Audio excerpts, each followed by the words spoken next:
Damai sejahtera Allah yang melampaui segala akal dan pikiran, itulah yang memelihara hatimu untuk percaya kepada kebenaran firman-Nya di dalam Kristus Yesus Tuhan kita.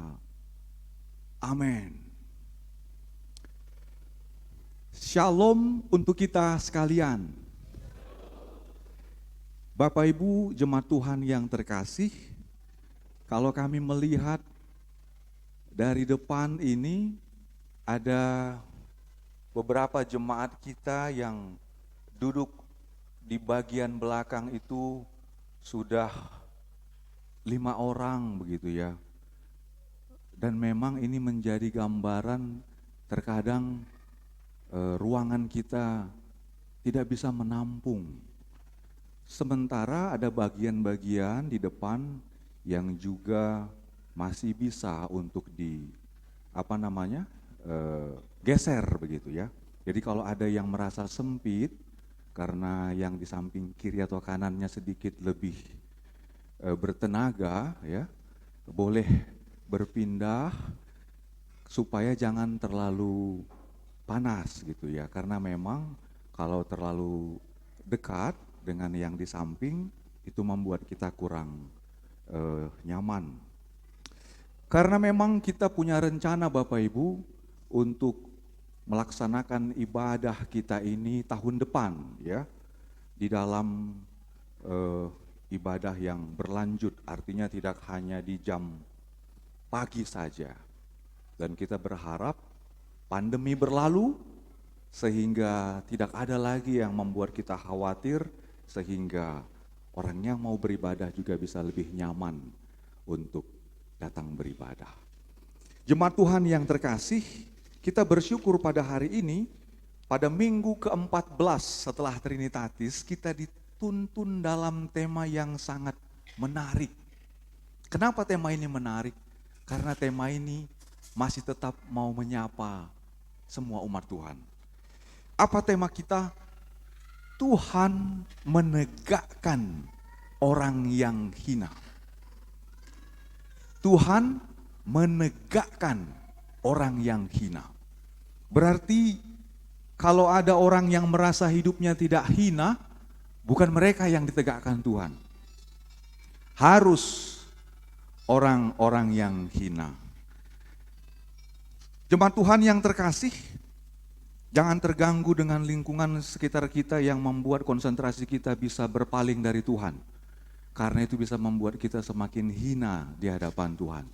Mari kita dengarkan firman Tuhan yang akan kita dengarkan dari Kitab Mazmur pasal 113. Mari kita buka Alkitab kita. Kitab Mazmur pasal 113 ini mau menuntun semua umat Tuhan di dalam mengingat bagaimana Allah yang Maha Kudus yang kita nyanyikan tadi itu benar-benar berkuasa untuk menyelamatkan semua umatnya. Lembaga Alkitab Indonesia menetapkan judul pada perikop ini, Tuhan meninggikan orang rendah.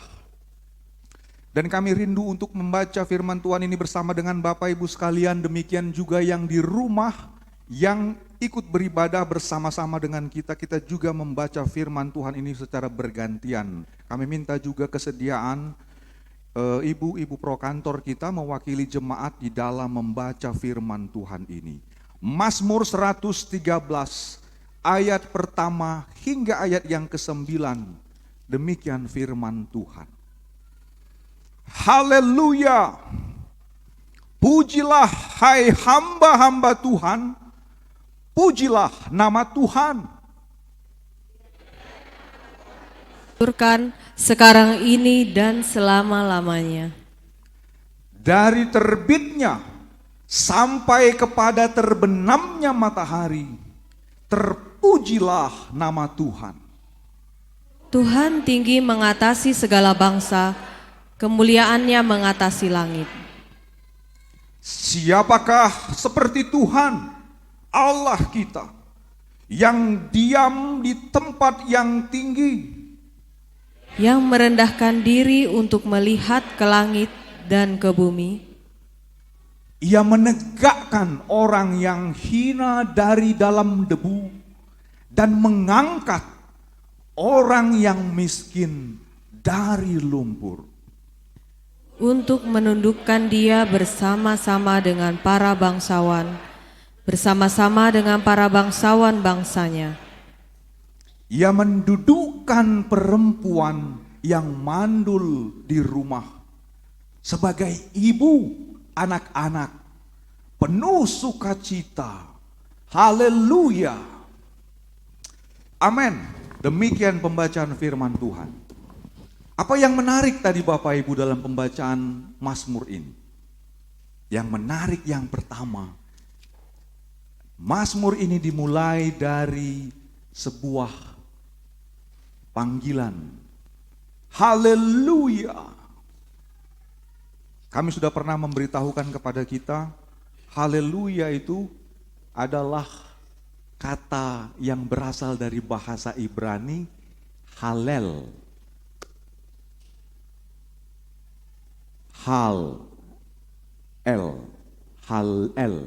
El Elohim. Jadi kata El itu artinya Tuhan. Jadi kalau halel, pujilah Tuhan. Itu seruan yang disampaikan oleh pemimpin ibadah, imam di depan seperti tadi yang dilakukan oleh Inang Penatua Lumban Tobing. Mari kita bernyanyi, pujilah Tuhan. Begitulah kira-kira Mazmur ini. Jadi kalau pemazmur berkata haleluya, berarti dia mau mengajak semua umat untuk bernyanyi, untuk memuji Tuhan. Makanya tadi Bapak Ibu waktu saya bernyanyi, saya makin bertenaga. Saya makin di-charge oleh pujian tadi. Padahal sebenarnya saya ngantuk sekali loh Bapak Ibu. Percaya enggak saya mengantuk sekali, Nang? Coba lihat mata kami, sayu sekali. Kenapa? Karena jam-jam kehidupan kami berubah. Kadang siang, kadang malam. Kadang malam, kadang pagi. Kenapa? Karena situasi, kondisi yang tidak terduga. Jadi rasanya lemas dan mengantuk. Tapi begitu tadi bernyanyi dengan musik yang diiringi oleh Amang Silayan dan 2 orang Boru Manulang yang luar biasa memuji Tuhan. Jujur saya harus katakan ini, saya jadi bertenaga. Padahal tubuh saya ini dingin. Kenapa? Karena enggak bisa tertidur dengan pulas. Karena ada seorang putri cantik yang harus dijaga setiap waktu. Supaya dia tidak terganggu pada saat pipis, pada saat haus dan yang lain-lain. Karena itulah kita ditanya ini sekarang. Dalam kondisi kita yang lemah, dalam kondisi kita yang hina, dalam kondisi kita yang gak bertenaga, bolehkah kita berdiam diri saja gak memuji Tuhan? Jawabannya tidak. Kalau ditanya misalnya untuk Angel dan Kak Esther, hari ini saya melihat 2 orang bidadari juga yang beribadah di depan kami. Kapan waktu yang paling tepat beribadah? Kalau kita ditanya, ayo, kapan waktu yang paling tepat beribadah? Nah, kita pasti bingung jawabnya. Hanya orang Kristen yang punya jawaban yang paling tepat kapan beribadah.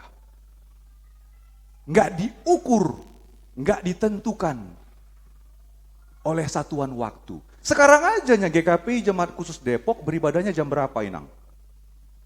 Mama Gilang, jam berapa, Inang? Jam 9:30. Karena itu kesepakatan kita buat jam 9:30. Karena orang Batak biasanya pagi-pagi itu masak dulu, makan dulu dari rumah, baru berangkat beribadah. Kalau kita pergi nanti ke Indonesia bagian timur dan tengah, di sana ibadah bukan jam 9:30. Ibadah jam 6 pagi atau jam 5 pagi. Kenapa? Karena mereka beribadah dimulai dari terbitnya matahari. Perhatikan Bapak Ibu, pada ayat yang ketiga. Dari terbitnya sampai kepada terbenamnya matahari, terpujilah nama Tuhan. Berarti kita harus ingat bahwa pemazmur di sini mau mengajak umat Tuhan, mau memuji Tuhan itu dari terbitnya matahari. Karena mereka ada di timur tengah. Karena itulah matahari itu sebagai satuan waktu yang berlaku pada waktu itu. Sekarang kita pakai jam. Dulu tidak ada jam. Hanya pakai, kalau sudah terbit matahari, itu artinya hari siang mau mulai. Kalau matahari terbenam, malam mau mulai. Maka mereka harus masuk ke rumah, gak boleh berkeliaran. Jadi satuan waktu yang dipakai oleh pemazmur di sini, mulai dari terbit matahari sampai terbenamnya, itu harus dipakai untuk memuji Tuhan. Sekarang pertanyaannya, kadang-kadang kita merasa enak enggak ibadah jam 9:30? Iya Amang, ada yang sudah biasa ibadah 9:30, enggak apa-apa. Tapi ternyata kami baru tahu, ada beberapa gereja di Jabodetabek, GKPI, yang ibadah itu jam 6 pagi. Luar biasa. Saya bilang sama penatua yang bertugas, dan saya begitu nyampe jam 5:30 pagi di gereja itu, saya lihat ada beberapa jemaat yang sudah duduk di teras gereja sambil sisir-sisir. 5:30 pagi loh, Inang. Bermakeup begitu. Jam berapa? 5:30. Kita jam 5:30 masih ngapain?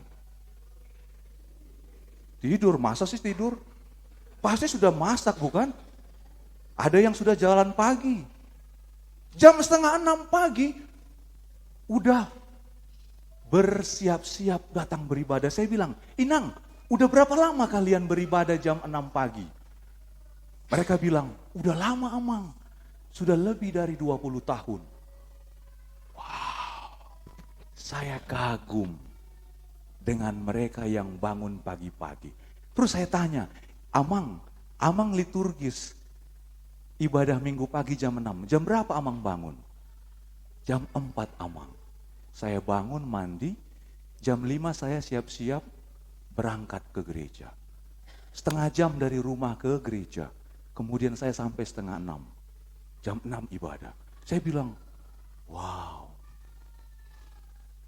Bapak Ibu, kapan waktu yang paling tepat beribadah? Tergantung kebiasaan. Tapi kebiasaan itu harus menjadi kebiasaan yang baik. Karena memuji Tuhan itu bukan untuk menyenangkan hidup kita. Memuji Tuhan itu untuk mengingatkan kita sebagai orang-orang yang sudah diselamatkan. Karena itulah kita mengerti kenapa pemazmur mengajak di sini, pujilah Tuhan, hai hamba-hamba Tuhan. Berarti ini sebenarnya ditujukan kepada siapa? Hamba yang dipakai dalam bahasa Ibrani ini adalah orang-orang yang ditawan, dibebaskan, kemudian dia menjadi milik Tuhan. Ini mau mengingatkan mereka ketika mereka lepas dari Mesir. Di Mesir mereka menjadi hamba tawanan dari Raja Fir'aun. Mereka disiksa, dianiaya sampai mereka itu enggak menjadi manusiawi. Mereka hancur sampai mereka enggak punya harkat dan martabat sebab mereka diinjak-injak, dianiaya. Bukan hanya itu, dikeluarkan maklumat. Kalau ada anak laki-laki orang-orang Yahudi yang lahir, bunuh. Bayangkan. Sadis. Tidak ada harga diri orang-orang Israel pada waktu itu. Bapak Ibu, masih ada harga diri kita sekarang bangsa Indonesia? Masih. Kalau mereka dulu nggak ada harga diri, sebab mereka hanya dibunuh dan jadi kuli paksa di Mesir. Mereka ini hamba-hamba yang hancur, sehingga Tuhan bilang, aku mendengar suara teriakan mereka, Musa, engkau kupilih untuk membebaskan umatku. Jadi hamba-hamba Tuhan yang disampaikan pada ayat yang pertama ini adalah orang-orang Israel yang mau dibebaskan dari Mesir keluar masuk ke tanah Kanaan. Makanya mereka selalu beribadah mengingat bagaimana besarnya maha kuasa Tuhan membuat mereka lepas dari Mesir. masuk ke tanah Kanaan. Makanya setiap mereka beribadah mereka bilang, pujilah Tuhan. Dari terbitnya matahari sampai terbenamnya, pujilah namanya yang kudus. Kenapa harus dipuji? Karena Tuhan mau mengingatkan mereka, Isedo Nasida. Siapa mereka? Makanya ada banyak orang-orang Israel yang pada waktu itu tidak ingat lagi mereka, siapa mereka. Tapi pemazmur mengingat siapa orang-orang yang ditebus Tuhan. Makanya dikatakan pada ayat yang keempat, Tuhan tinggi mengatasi segala bangsa. Segala bangsa sudah diatasi Tuhan, benar. Bangsa Mesir dikalahkan, bangsa Amalek dikalahkan, orang Yeriko dikalahkan, masuk ke tanah Kanaan. Tuhan tinggi mengatasi segala bangsa, kemuliaannya mengatasi langit. Ini pertanyaan yang mau direnungkan oleh pemazmur bersama dengan semua umat Tuhan. Ayat yang kelima, siapakah seperti Tuhan Allah kita yang diam di tempat yang tinggi, yang merendahkan diri untuk melihat ke langit dan ke bumi? Ini pengakuan. Pengakuan iman dari seorang pemazmur yang dia katakan siapa Allah yang sanggup melihat ke langit dan ke bumi. Karena itulah Tuhan lihat juga umatnya yang ada di bumi yang ditindas dianiaya oleh orang-orang Mesir. Tuhan itu tahu umatnya. Tuhan itu kenal umatnya. Dan ini digenapi oleh Tuhan Yesus Kristus.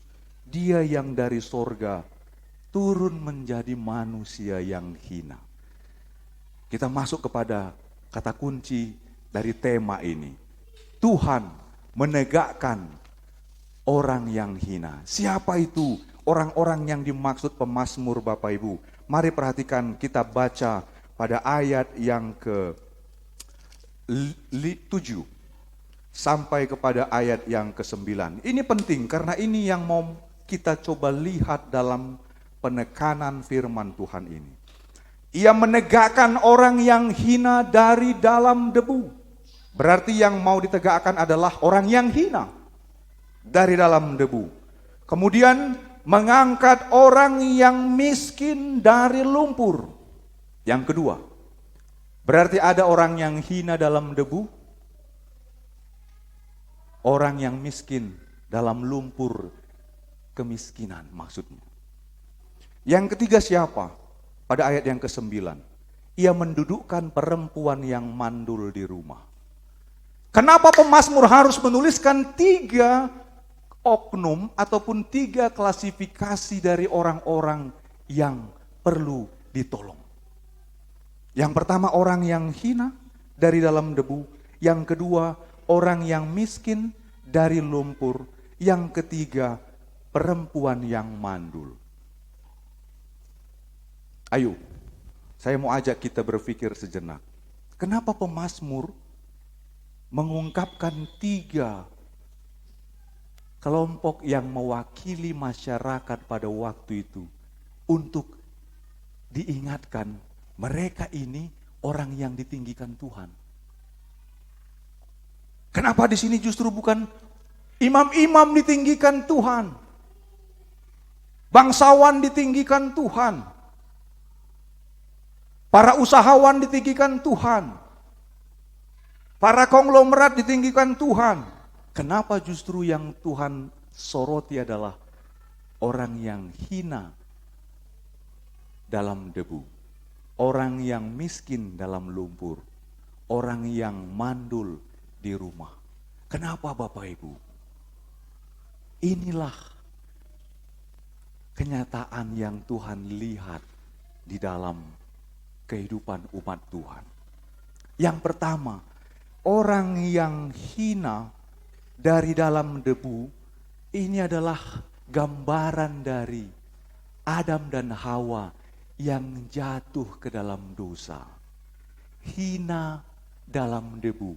Adam dan Hawa itu diambil dari tanah, dari debu dibentuk. Kemudian mereka jatuh dalam dosa, mereka telanjang, hina. Dan mereka itu harus hidup keluar dari Taman Eden dan mereka harus bekerja keras untuk hidup. Jadi mereka itu begitu hidup hina, jauh dari berkat Tuhan. Itu gambaran. Sehingga kalau umat Tuhan yang ada di Mesir juga ditindas, disiksa, mereka harus kerja paksa, itu juga gambaran dari umat Tuhan yang mau diselamatkan oleh Tuhan Allah. Yang kedua, yang digambarkan dalam Tuhan mengangkat orang yang miskin dari lumpur. Karena sering sekali pada masa dulu, ketika suatu bangsa itu kemudian mengalahkan bangsa yang lain, maka bangsa yang miskin ini, bangsa yang dikalahkan ini, pilihannya dua. Mereka harus dibunuh, dibakar, atau dimasukkan ke dalam lumpur. Pilihannya hanya itu. Sering sekali kalau kita baca di Alkitab, tumpas semua, bunuh, jangan ada yang tersisa. Karena mereka adalah bangsa yang tidak mengenal Tuhan. Maka waktu itu terjadi proses pembunuhan bangsa-bangsa yang tidak mengenal Tuhan. Mereka harus dibunuh, dibakar. Tapi ada juga yang ditenggelamkan, dimasukkan ke dalam lumpur. Jadi orang-orang yang demikian adalah orang-orang yang terjadi pada orang-orang Israel juga di Mesir. Laki-laki semuanya harus dibunuh yang baru lahir. Yang tidak mau bekerja, yang memberontak, semua harus dibunuh. Masukkan ke dalam lumpur. Makanya kita masih ingat siapa yang pernah dibunuh oleh Musa. Waktu Musa melihat saudaranya dipukul oleh pengawal-pengawal pasukan Firaun, darahnya itu sebagai orang Ibrani itu mendidih. Dan dia akhirnya pukul itu orang Mesir dan dia kubur dalam pasir. Itu gambaran proses pembunuhan dalam Alkitab pada masa itu. Jadi orang-orang yang dibunuh, orang-orang yang miskin, itu harus ditenggelamkan dalam lumpur atau dibinasakan. Sehingga ini adalah gambaran dari umat Tuhan yang dialami oleh mereka sendiri. Maka Tuhan katakan kepada mereka, ingatkah engkau pun dahulu adalah budak di Mesir. Ketika engkau masuk ke tanah Kanaan, engkau hidup dalam tanah yang berlimpah susu dan madu. Tapi jangan lupa sama Tuhan Allah. Jangan lupa beribadah. Jangan perlakukan sesamamu seperti orang-orang yang pernah diperlakukan oleh bangsa Mesir. Tuhan gak mau orang-orang Israel yang dibebaskan berlaku sama terhadap sesamanya. Ini yang Tuhan tidak suka, Bapak Ibu. Tuhan tidak mau bangsanya yang sudah dibebaskan masuk ke tanah Kanaan, sudah sukses, udah hidup makmur, berlimpah susu dan madu, mereka menindas sesamanya. Dari mana kita bisa tahu? Dari epistel bacaan kita tadi, kitab Injil Lukas 16. Sekarang kita lompat ke Lukas, supaya kita mengerti kenapa Injil Lukas ini menjadi nas paralel yang harus kita renungkan di dalam tema Tuhan menegakkan orang yang hina. Dikatakan tadi dalam Injil Lukas 16, itu tentang perumpamaan bendahara yang tidak jujur, yang kemudian dia dipecat oleh tuannya. Kenapa dipecat oleh tuannya? Karena ternyata bendahara ini suka menghambur-hamburkan miliknya. Berarti ini orang yang berfoya-foya. Orang yang diberkati tapi ternyata menghamburkan apa yang ada padanya. Berarti Tuhan tidak suka. Kenapa dituliskan sebagai perumpamaan?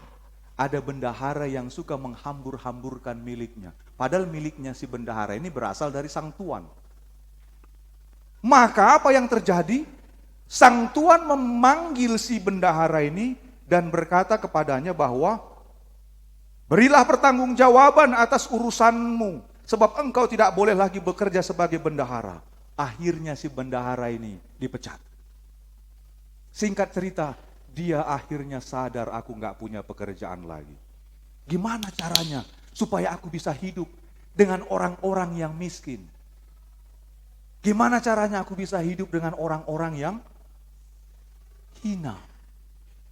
Gimana caranya aku bisa hidup dengan orang-orang yang tidak dianggap? Dia akhirnya mikir, kalau gitu kutolonglah orang-orang yang miskin, kutolonglah orang-orang yang hina. Kenapa hina? Karena punya utang 100 gandum, 100 tempayan. Itu orang-orang yang miskin.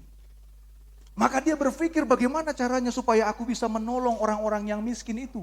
Dia diam-diam memanggil orang yang berhutang sama tuannya. Kemudian, berapa hutangmu? 100 tempayan. Udah sekarang buat aja lagi surat yang baru. 80 saja. 20-nya potong. Kau berapa hutangmu sama tuanku? 100 gandum. Kalau gitu buat surat yang baru. Buat aja 80. 20-nya enggak usah. Tentu orang yang miskin tadi, orang yang hina tadi, dia tertolong. Karena maksud dari si bendahara ini, kalau nanti aku enggak punya pekerjaan lagi, aku juga akan ditolong oleh mereka.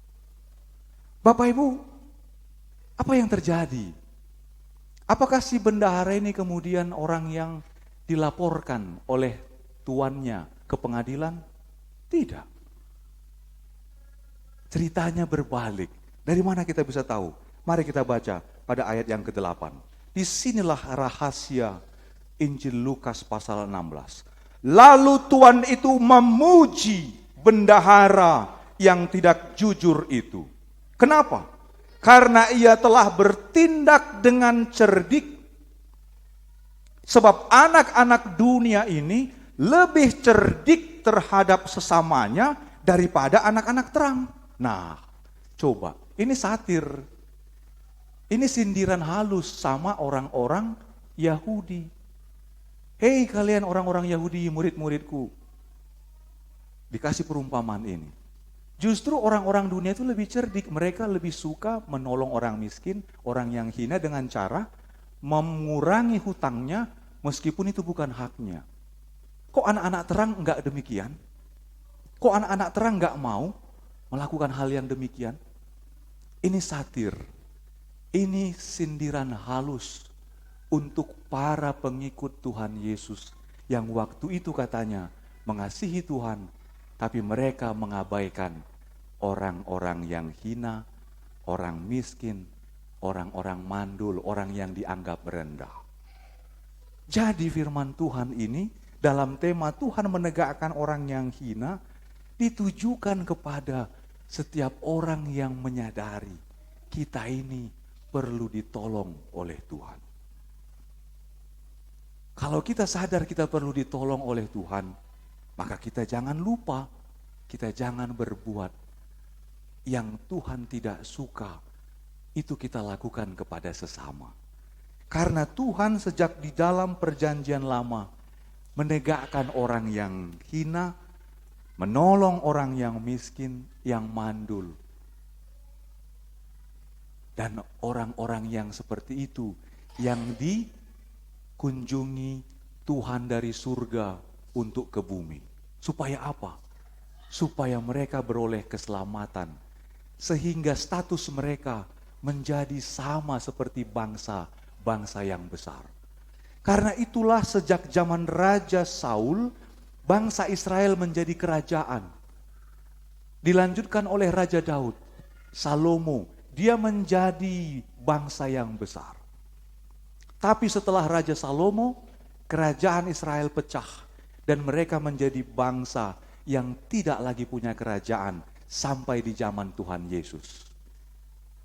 Karena itulah mereka mau memimpikan membangun kembali Yerusalem oleh Mesias. Tapi Tuhan datang sebagai Mesias bukan untuk kerajaan dunia, tapi kerajaan kasih untuk orang miskin, orang hina, orang-orang yang dianggap tidak punya apa-apa dan tidak berguna, yaitu orang mandul. Kenapa harus ada kata orang mandul? Mandul ini dalam Alkitab, Perjanjian Lama, ini adalah gambaran dari orang yang diberkati. Ada beberapa tokoh dalam Alkitab yang sering sekali disebutkan sebelumnya mereka mandul. Sarah, istri Abraham. Kemudian Hana, ibu Samuel. Mereka ini dianggap gak mungkin bisa hamil. Gak mungkin bisa mengandung. Karena Tuhan menutup rahim mereka. Tapi kenapa harus disebutkan dalam kitab Mazmur? Tuhan justru memberkati perempuan mandul di rumah. Artinya apa? Tidak ada orang yang di dunia ini yang luput dari berkat Tuhan. Tidak ada seorang pun dari dunia ini yang tidak diberkati Tuhan. Kalau Tuhan sudah memberkati, maka tidak ada lagi alasan-alasan apapun bagi orang yang merasa hina. Karena orang yang mandul, sering sekali dia merasa, aku ini lebih rendah dari perempuan yang lain. Aku ini sering sekali kena stigma oleh budaya. Aku ini sering sekali dianggap tidak bisa menghasilkan keturunan. Maka stigma-stigma ini sering sekali membuat perempuan menjadi hina dan rendah. Tuhan gak mau. Justru Tuhan mau pulihkan perempuan yang dianggap hina oleh dunia menjadi perempuan yang berharga. Jadi kalau ada orang Batak yang masih menganggap rendah perempuan, yang misalnya mereka belum juga dikaruniai keturunan, ini sama seperti orang-orang Israel yang belum bertobat. Bapak Ibu, jangan sesat. Kalau ada perempuan yang mandul, bukan berarti kita harus memberikan hukuman kepadanya, sehingga dia hina di dalam segala kemiskinannya. Tuhan tidak suka yang demikian. Justru harus diangkat, sebab salah satu berkat yang diberikan Tuhan untuk pasangan yang diberkati adalah keturunan. Itu salah satu. Itulah pokok-pokok pemahaman iman GKPI yang diberikan kepada setiap calon mempelai yang akan diberkati. Karena itulah kemarin Mary dan Dodi yang sudah ikut dalam bimbingan pranikah, saya tanya sama mereka, Mary, Dodi, tanya nanti sama mereka, benar tidak? Kalau kalian diberkati oleh gereja, dan nanti dalam rumah tangga kalian, Tuhan belum juga berikan anak atau keturunan, apakah kalian akan bercerai? Atau kalian akan bertengkar? Saya bangga mendengar Mary dan Dodi. Karena waktu itu ada dua yang bimbingan, Helvin dan Vini. Coba tuliskan, saya bilang. Mereka tulis jawaban mereka. Bacakan. Amang kami dua sepakat. Kami diberkati Tuhan sebagai keluarga yang kudus. Kalaupun kami belum diberikan keturunan atau tidak diberikan keturunan, firman Tuhan berkata, itu salah satu berkat. Berarti banyak berkat lain yang Tuhan berikan dalam keluarga kami. Saya bilang, cakep. Itulah iman Kristen. Tapi budaya sosial sering sekali menjadi penghakiman bagi orang-orang yang mandul. Jangan lagi ada yang melakukan itu. Karena Tuhan menegakkan. Apa artinya menegakkan? Mengangkat menjadi berani berdiri. Menghadapi siapapun. Jangan jadi tertunduk malu. Tidak berani menghadapi orang-orang, keluarga, sanak saudara, tetangga. Harus tegak. Sebab itulah orang-orang yang ditegakkan Tuhan. Enggak rendah dalam hukuman penilaian aka jolmana torop. Bapak Ibu jangan sampai demikian. Kalau orang-orang Kristen masih suka lagi menghakimi, dang terpasu-pasui, dang adong, itu berarti orang-orang yang belum bertobat. Tuhan saja menegakkan mereka yang hina, kok kita malah merendahkan mereka yang ditegakkan Tuhan? Hati-hati. Tuhan menegakkan orang yang miskin, jadi jangan pernah ada yang merasa, udah miskin sombong lagi, wah bahaya. Meskipun banyak faktanya demikian ya, Bapak Ibu. Tapi jangan pernah jadi hakim. Udah miskin, hitam lagi, hidup lagi. Kadang-kadang kita sering sekali terjebak kepada penilaian-penilaian yang merendahkan orang. Padahal undang-undang yang ditetapkan oleh pemerintah sekarang sudah berlaku. Tidak boleh kita mengejek fisik orang lain. Body shaming. Kenapa kita bisa dilaporkan? Kita bisa dilaporkan dan ditangkap. Karena itu melanggar hak asasi. Jadi bayangkan Bapak Ibu, dunia ini saja begitu hormat memperhatikan sesama manusia. Kok anak-anak terang tidak melakukan itu? Dunia ini saja sangat menghormati sesamanya yang lemah. Makanya di kereta api ada disabilitas. Di pesawat ada juga prioritas untuk disabilitas. Jalan raya juga sepanjang Margonda itu kita lihat ada jalan berwarna kuning.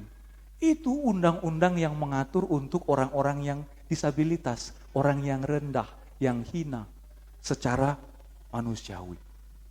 Jadi ini penting bagi kita.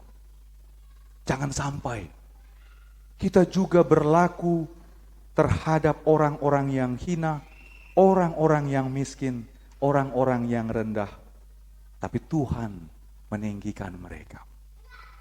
Bapak Ibu jemaat Tuhan yang terkasih, firman Tuhan ini sebenarnya mau mengingatkan kita. Kalau kita pun seperti orang yang miskin, yang hina, yang tidak punya apa-apa, ingatlah Tuhan sudah menyelamatkan kita. Hidup kita ini sementara, seperti rumput yang sebentar dan layu.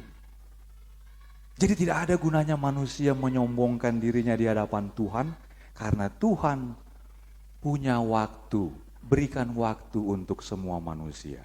Jadi manusia harus saling mengasihi sesamanya, karena disitulah terkandung hukum Taurat. Itu petunjuk hidup baru yang tadi menuntun kita. Jadi kalau kita hidup dalam kasih kepada setiap sesama kita, disitulah kita melakukan hukum Taurat. Karena itu, saya mau mengajak kita merenungkan firman Tuhan ini dari nyanyian kita tadi. Saya sangat senang sekali tadi ketika prokantor kita itu dengan penuh penghayatan menyanyikan lagu NKB 51. Amang pemusik kami, Amang Silain dan juga Inang Prokantor, mari kita bernyanyi dari NKB nomor 51. Inilah yang harus kita lakukan kepada sesama kita. Hiburkanlah umatku.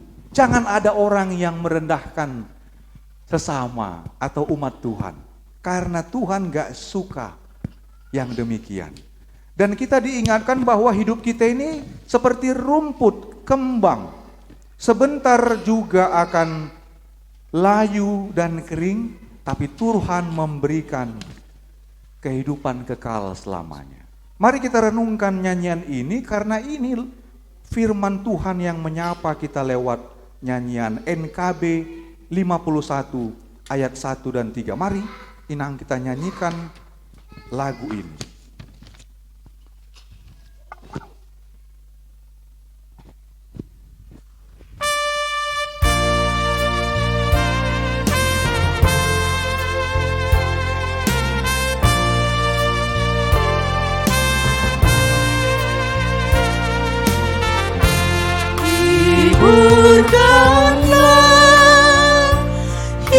Hiburkan umat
Mang. Jangan tanggung, Mang, kita selesaikan, Mang.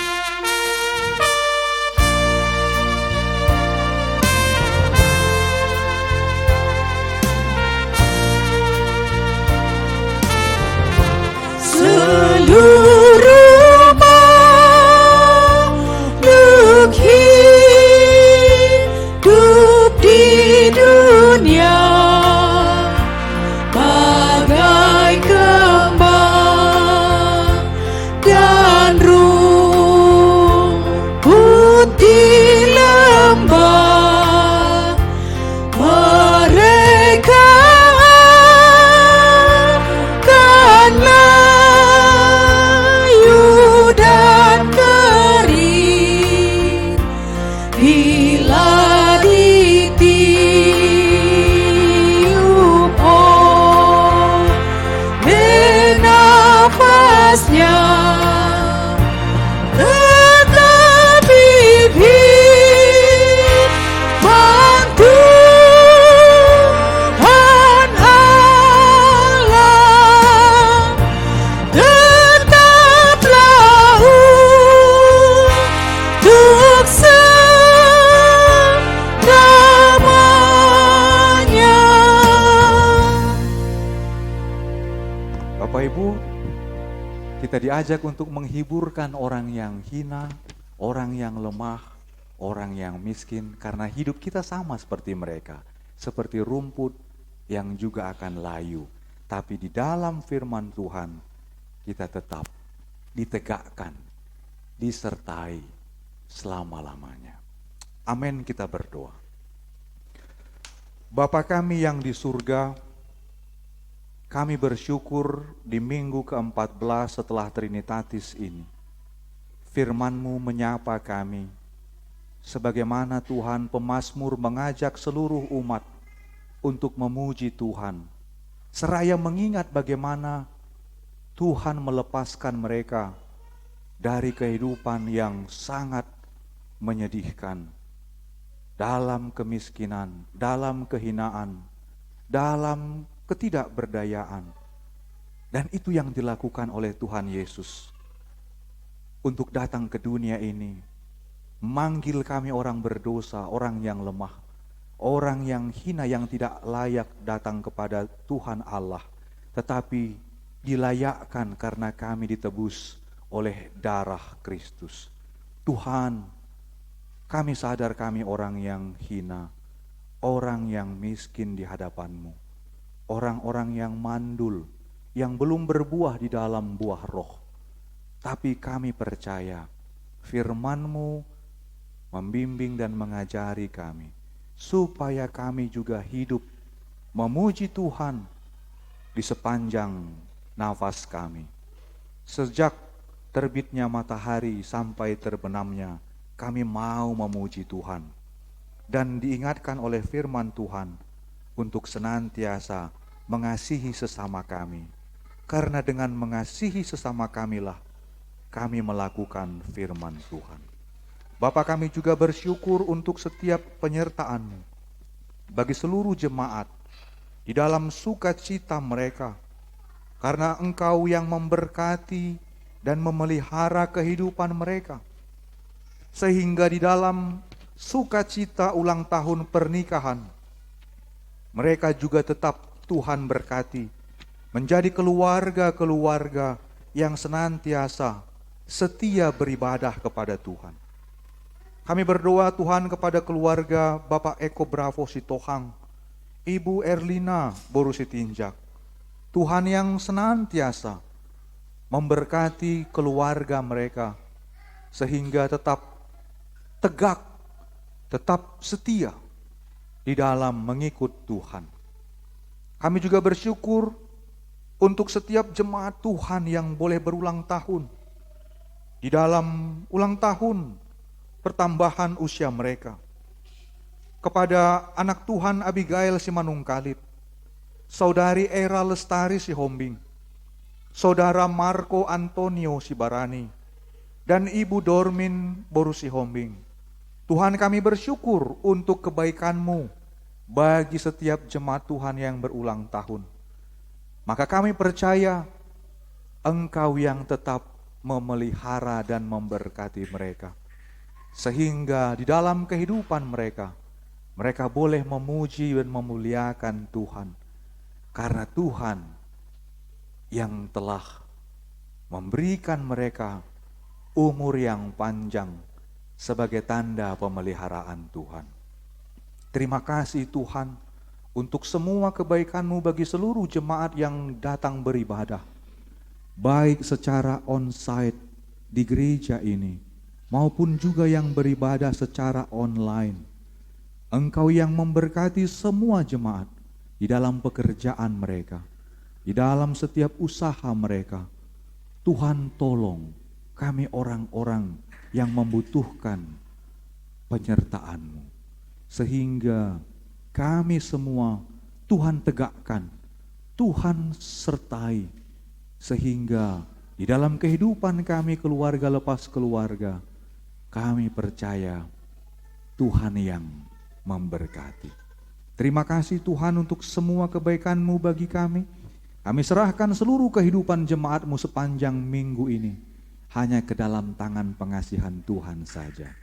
Ya Tuhan, di dalam pengasihan-Mu kami memohon, dengarkanlah doa kami yang kami sampaikan hanya di dalam nama Tuhan Yesus Kristus, Juru Selamat kami yang hidup.